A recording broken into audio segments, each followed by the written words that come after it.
ரெஸ்டாரண்ட்டில் கிடைக்கிற விதவிதமான காஃபி வீட்டிலே எப்படி செய்யலான்னு இந்த வீடியோவில் பார்க்கலாம். Dalgona, அஃபகாடோ, moksha, ஃப்ராப்பி, Sai espresso, Americano இந்த மாதிரி நிறைய காஃபி வெரைட்டிஸ் இருக்குது. அதெல்லாம் எப்படி செய்யலான்னு இப்போ பார்க்கலாம். ஃபஸ்ட் இதுக்கு காஃபி பேஸ் ரெடி பண்ணலாம். அதுக்கு காஃபி பவுடர், அது இல்லாமல் சுகர் ஆட் பண்ணுறேன். சுகர் தனியாக அரைச்சிருக்கேன். ஐசிங் சுகர் மாதிரி இருக்கும். பிளெண்டிங் பண்ண ஒன்று ஈஸியாக இருக்கும். இப்போ லைட்டாக தண்ணியை ஆட் பண்ணி ஹேண்ட் மிக்சிங்கில் பண்ண அந்த மாதிரி க்ரீமி டெக்ஸ்டரில் வரும். நல்லா காஃபி மூஸ் மாதிரி நல்லா திக்காக இருக்கும். இதை நம்ம காஃபி பேஸாக யூஸ் பண்ண போகிறோம். இப்போ டல்கோனா காஃபிக்கு பேஸ் ரெடி ஆகிடுச்சு. இப்போ ஒரு காஃபி மக் எடுத்துக்கோங்க. இப்போ லேயரிங் பண்ண போகிறோம்.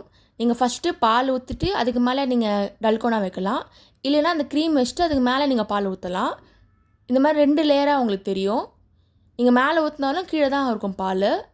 இப்போ பாருங்கள், டல்கோனா காஃபி ரெடி ஆகிடுச்சு. இந்த மாதிரி 2 லேயராக தெரிய பேர் தான் டல்கோனா காஃபி. மேலே க்ரீமியாகவும் கீழே பாலும் இருக்கும்.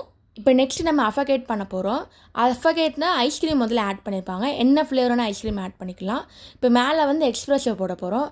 எக்ஸ்ப்ரெஷோவுக்கு கொஞ்சமாக காஃபி, அதுக்கப்புறம் தண்ணி மிக்ஸ் பண்ணுறத மேலே போடுறோம். இதுக்கு மேலே நீங்கள் நட்ஸை கூட ஆட் பண்ணிக்கலாம். இல்லைனா காஃபி போட்டு லைட்டாக மேலே தூவிக்கலாம்.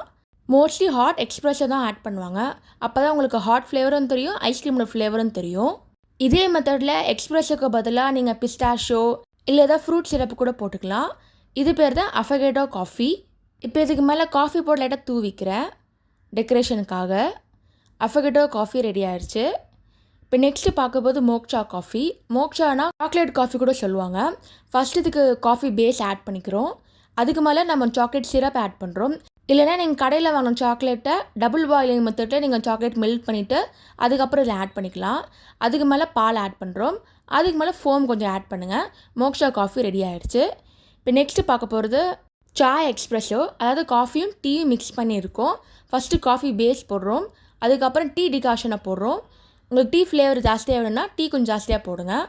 இப்போ பால் ஆட் பண்ணுறோம். மேலே லைட்டாக ஃபோம் ஆட் பண்ணோம். சாய் எக்ஸ்ப்ரெஷோ ரெடி ஆகிடுச்சு. இப்போ நெக்ஸ்ட் நம்ம கோல்ட் காஃபி இல்லைனா கேரமல் ஃப்ராப்பி பண்ண போகிறோம். அதுக்கு நம்ம கேரமல் சாஸ் ஆட் பண்ணுறோம். அதுக்கு வந்து பட்டர் அண்ட் சுகரை மெல்ட் பண்ணி வர கேரமலைஸ் பண்ணுறத கேரமல் சாஸ்ன்னு சொல்லுவாங்க. இதை 1 ஸ்பூன் போட்டுக்கோங்க. நெக்ஸ்ட்டு வந்து வெனிலா எசன்ஸ் போடுறேன். 2 ஸ்பூன் போட்டுக்கோங்க. அப்போ தான் ஃப்ளேவர் நல்லாயிருக்கும். நெக்ஸ்ட்டு இப்போ ஐஸ் க்யூப்ஸ் போட போகிறேன். உங்களுக்கு சில்லுன்னு வேணுன்னா இன்னும் கூட ஐஸ் க்யூப்ஸ் ஆட் பண்ணிக்கலாம். ஃபைனலாக பால் ஆட் பண்ணுறேன். இப்போ அதை பிளெண்ட் பண்ணிக்கலாம். இப்போ டெக்கரேஷனுக்கு கொஞ்சமாக கேரமல் சாஸை கிளாஸில் ஆட் பண்ணுறேன். இந்த மாதிரி டெக்கரேட் பண்ணிக்கோங்க. இப்போ நம்ம அரைச்சதை உள்ள ஆட் பண்ணலாம். வேணால் இன்னும் கூட ஐஸ் க்யூப்ஸ் போட்டுக்கலாம். இப்போ கேரமல் காஃபி ரெடி ஆகிடுச்சு. இதே மெத்தடில் கோல்ட் காஃபியும் ட்ரை பண்ணலாம். இப்போ நெக்ஸ்ட்டு அமெரிக்கானோ ட்ரை பண்ண போகிறோம். அதுக்கு ஃபஸ்ட்டு எக்ஸ்ப்ரெஷோ ஆட் பண்ணுறோம். அதுக்கு மேலே ஹாட் வாட்டர். இப்போ அமெரிக்கானோ ரெடி ஆகிடுச்சு. இது எக்ஸ்ப்ரெஷோ, வெறும் காஃபியும் தண்ணி இருக்கிறது. டபுள் எக்ஸ்ப்ரெஷோவில் காஃபி ஃப்ளேவர் ஜாஸ்தியாக இருக்கும். காஃபியில் இன்னும் சில வெரைட்டிஸ்லாம் இருக்குது. பிளாக்கே, லாட்டே, கேப்பர்ச்சினோ, எக்ஸ்ப்ரெஷோ, அமெரிக்கானோன்னு எல்லாமே இந்த மிக்சரிங் தான் டிஃப்ரெண்ட் ஆகும். லாட்டேனா ஹாட் மில்கில் பண்ணுறது. இதே ஃப்ராப்பினா எல்லாமே பிளெண்ட் பண்ணி கோல்ட் மில்கில் ஐஸ் க்யூப்ஸ் ஊற்றி பண்ணுறது. சில காஃபியில் ஃபோம்டு மில்க் போடுவாங்க. இப்போ கேலோனா ஃபோம்டு மில்க் ஆட் பண்ணியிருக்காங்க. ஃப்ளாட் காஃபினா உங்களுக்கு பால் ஜாஸ்தியாக இருக்கும் எக்ஸ்ப்ரெஸை விட. இப்போ ஐரிஷ் காஃபினா அது விஸ்கி ஆட் பண்ணியிருப்பாங்க. இந்த மாதிரி ஒரு காஃபிக்கும் வேரியேஷன் டிஃபர் ஆகும். இப்போ பண்ண காஃபி வெரைட்டிஸ் நீங்களும் ட்ரை பண்ணி பார்த்துட்டு எப்படி இருக்குன்னு சொல்லுங்கள். தேங்க்ஸ் ஃபார் வாட்சிங். லைக் பண்ணுங்கள், ஷேர் பண்ணுங்கள், சப்ஸ்கிரைப் பண்ணுங்கள். இந்த மாதிரி சிம்பிள் ரெசிபியெல்லாம் யூடியூப் சேனலில் போட்டிருக்கேன். அதையும் மறக்காமல் செக் பண்ணி பாருங்கள்.